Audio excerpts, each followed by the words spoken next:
এটা interesting road. আমার মনে হয় ভাস্কো দা গামা যখন আমেরিকা আবিষ্কার করে তার চেয়েও এর টাচ ছিল এই রোড আবিষ্কার করা। একদম বাউন্ডারি ধরে ধরে বিশেষ করে প্রত্যেকটা লেক টাচ করে যেভাবে একদম বুনো পরিবেশের মধ্য দিয়ে এই ট্রেলটা নিয়ে গিয়েছে, যেখানে ডাউন হিল ছিল, আপ হিল ছিল, গাছের গোড়া ছিল, তারপরে পানি ছিল, কাদা ছিল, পিচ্ছিল রাস্তা ছিল, মানে কি ছিল না সেটা জঙ্গলের মধ্যে দিয়ে দৌড়েছি। এরকম মজার ট্রেল আর এরকম আমি লাফায় লাফায় বহুদিন দৌড়াই না।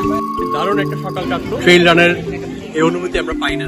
সো এইটা অ্যারেঞ্জ করার জন্য অসংখ্য ধন্যবাদ। ট্র্যাকটা দারুণ ছিল, পুরো ট্র্যাক সারপ্রাইজ এবং ভ্যারাইটিতে। হ্যাঁ, তো কখনোই বোর্ড হওয়ার কোনো সুযোগ নাই। উঁচু নিচু পাহাড়, কাদা, পানি সব ছিল। Really enjoyed the environment, the arrangement, everything was so nice. এই গার্ডেন ট্রেল রান যেটা হলো অ্যাথলেথনের, এটা আমার ধারণার বাইরে ছিল যে ঢাকা শহরে এরকম একটা ট্রেল আছে। অ্যাট ইজ বেস্ট, মানে আমরা যারা ঢাকা শহরের বাইরে যেতে পারি না তাদের জন্য এটা একটা ফ্যাসিনেটিং ট্র্যাক ছিল এবং এর চেয়ে ভালো কিছু হতে পারে না। আমি দাদার সাথে শেষ করছি। Thank you Mirpur runners.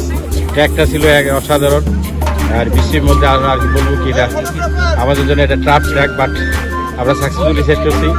ট্রেলটা খুব ভালো ছিল, অনেক ভেরিয়েশন ছিল, অনেক রকম মানে নেচারের মধ্যে দিয়ে ছিল, এই জন্য আসলে খুব ভালো লাগছে। নর্মাল রোডে তো অনেক দৌড়াইছি, বাট এটা একদম ডিফারেন্ট। আর at the same time weather, এই বৃষ্টি পড়ছে এখন, একদম। আর আমাদের লাস্টের দিকে প্রায় 1 কিলো আমরা বৃষ্টির মধ্যে দৌড়েছি। তো ইট ওয়াজ ভেরি মানে এক্সেপশনাল এক্সপেরিয়েন্স। রিয়েলি ভালো ছিল। মিরপুর রানার্স এন্ড একটা পোয়েটিক এন্ডিং দরকার ছিল, সো বৃষ্টির মধ্যে দিয়ে সেটা হয়েছে। একটা কথা না বললেই না, যে আমরা তো বিভিন্ন কমিউনিটি অর্গানাইজেশন অনেকগুলো রেজ করি, Mirpur should focus more on this botanical garden, কারণ এটা আপনাদের ইউনিকনেস।